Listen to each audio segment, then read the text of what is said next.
एक आदमी गलत हो सकता है, 2 आदमी गलत हो सकते हैं, लेकिन 7 लोग गलत नहीं हो सकते।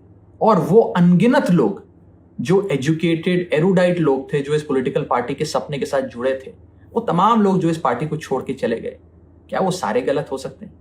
नमस्कार, मैं हूं वंदना त्यागी और आप देख रहे हैं न्यूज़ 18 राजस्थान का डिजिटल चैनल। आम आदमी पार्टी के लिए पिछले 15 साल का सबसे बड़ा काला हफ्ता। जिस पार्टी ने भ्रष्टाचार के खिलाफ जंग से अपनी पहचान बनाई, आज उसी पार्टी के 7 दिग्गज सांसदों ने उनका साथ छोड़ दिया है। राघव चड्ढा, जिन्होंने पार्टी की रणनीति लिखी, आज कह रहे हैं कि वो वहां काम कर रहे हैं जो टॉक्सिक माहौल था। क्या ये अचानक हुआ या इसकी पटकथा पहले लिखी गई? आज की इस वीडियो में हम इसी मुद्दे पर बात करेंगे। सबसे पहले ताजा घटनाक्रम बताते हैं। आम आदमी पार्टी में महाविस्फोट के बाद 7 सांसदों का बीजेपी में विलय हो चुका है और बदलता राज्यसभा का गणित भी अब सबके सामने है। आम आदमी पार्टी ने अपने इतिहास की सबसे बड़ी टूट देखी है। राज्यसभा सचिवालय की आधिकारिक मंजूरी के बाद आपके 7 सांसद, जिनमें राघव चड्ढा, संदीप पाठक और अशोक मित्तल जैसे बड़े नाम शामिल हैं, उनका बीजेपी में जाना केवल एक दल बदल नहीं बल्कि एक सुनियोजित विलय है। इस कदम के बाद राज्यसभा में बीजेपी के सांसदों की संख्या बढ़कर 113 हो गई है। दल बदल विरोधी कानून से बचने के लिए इन नेताओं ने 2/3 का आंकड़ा बखूबी इस्तेमाल किया, जिससे उनकी सदस्यता पर कोई खतरा नहीं रहा।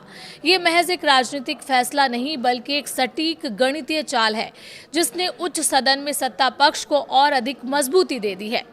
राघव चड्ढा का तीखा प्रहार भी इस बीच सामने आया। उनका कहना था कि गलत पार्टी में सही आदमी और टॉक्सिक होता वर्क कल्चर। पार्टी छोड़ने के बाद राघव चड्ढा ने एक बार फिर आप पर एक वीडियो जारी कर अब तक का सबसे बड़ा हमला बोला। उन्होंने आरोप लगाया कि आम आदमी पार्टी के भीतर अब काम करना टॉक्सिक यानी कि विषैला हो गया है। इससे पहले पार्टी छोड़ते वक्त चड्ढा ने कहा था कि वो पिछले 15 साल से एक गलत पार्टी में सही इंसान की तरह काम कर रहे थे। उन्होंने साफ किया कि पार्टी अब अपने मूल सिद्धांतों और रास्ते से पूरी तरह भटक चुकी है। चड्ढा ने नेतृत्व पर निशाना साधते हुए कहा कि जिस तरह से पुराने और वफादार साथियों को दरकिनार किया गया, उसने इस बगावत की नींव रखी। उनके इस बयान ने दिल्ली और पंजाब की राजनीति में भूचाल ला दिया। आइए अब आपको बताते हैं साइडलाइन किए जाने की टीस और पावर शिफ्ट की इनसाइड स्टोरी क्या है। इस बगावत की पटकथा रातों रात नहीं लिखी गई, बल्कि इसकी आग पिछले 1 साल से सुलग रही थी। दिल्ली विधानसभा चुनाव में हार के बाद पार्टी के भीतर शक्ति केंद्र बदलने लगे थे। पंजाब जीत के मुख्य सूत्रधार माने जाने वाले संदीप पाठक और राघव चड्ढा को अचानक महसूस होने लगा कि उन्हें निर्णय लेने वाली प्रक्रियाओं से बाहर कर दिया गया है। जब राघव चड्ढा को राज्यसभा में डिप्टी लीडर पद से हटाया गया, तब ये नाराजगी सार्वजनिक हो गई। विक्रमजीत सिंह साहनी ने भी इस बात की पुष्टि की है कि इन नेताओं को जीरो होने का एहसास कराया जा रहा था। दिलचस्प बात यह है कि राघव को हटाकर जिन्हें उपनेता बनाया गया, वे अशोक मित्तल भी आज बीजेपी का हिस्सा बन चुके हैं। आम आदमी पार्टी का पलटवार।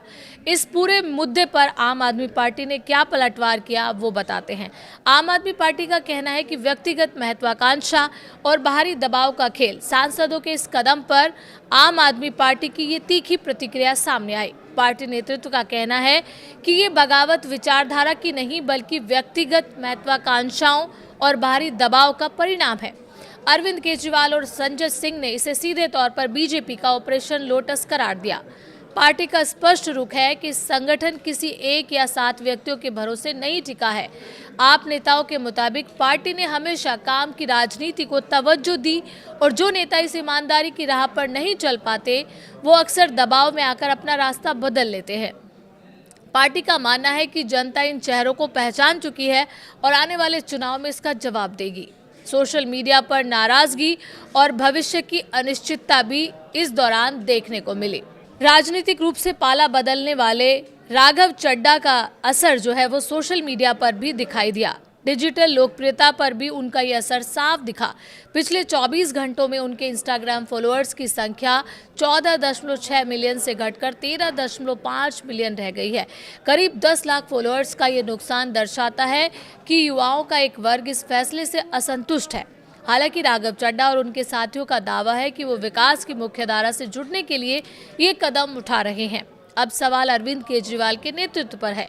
क्या पार्टी इस झटके से उबर पाएगी या फिर ऑपरेशन लोटस के आरोप के बीच आम आदमी पार्टी का राष्ट्र विस्तार का सपना धुंधला पड़ जाएगा? आने वाले चुनाव ही तय करेंगे कि जनता इस टॉक्सिक बनाम काम की राजनीति के विवाद को किस तरह देखती है। पंजाब की राजनीति पर भी गहरा असर पड़ सकता है। राजनीतिक विश्लेषकों की माने तो इस टूट का सबसे बड़ा असर पंजाब की राजनीति पर दिखने वाला है। संदीप पाठक, जिन्हें पंजाब चुनाव में आम आदमी पार्टी की जीत के लिए माइक्रो मैनेजमेंट किया, अब विपक्षी खेमे में है। जानकारों का मानना है कि इससे न केवल पंजाब में पार्टी का कैडर प्रभावित होगा, बल्कि राष्ट्र स्तर पर विस्तार की जो योजना संदीप पाठक बना रहे थे, वह पूरी तरह ठंडी पड़ सकती है। ये आपके लिए सिर्फ सांसदों का जाना नहीं है, बल्कि अपने ब्रेन टेस्ट यानी कि दिमाग को खोने जैसा है। क्या अयोग्यता से बच पाएंगे ये सांसद? ये भी सबसे बड़ा सवाल है। तकनीकी रूप से देखें तो 7 सांसदों का एक साथ जाना संविधान की 10वीं अनुसूची के तहत उन्हें अयोग्यता से सुरक्षा प्रदान करता है। चूंकि ये कुल संख्या का 2/3 हिस्सा है, इसलिए उनकी सदस्यता रद्द नहीं होगी। ये पूरी रणनीति दिखाती है कि नेताओं ने बीजेपी के साथ मिलकर न केवल राजनीतिक बल्कि कानूनी तैयारी भी पूरी मजबूती से की थी। आपको क्या लगता है? इस पूरे मसले पर आप अपनी राय हमें कमेंट के जरिए बता सकते हैं।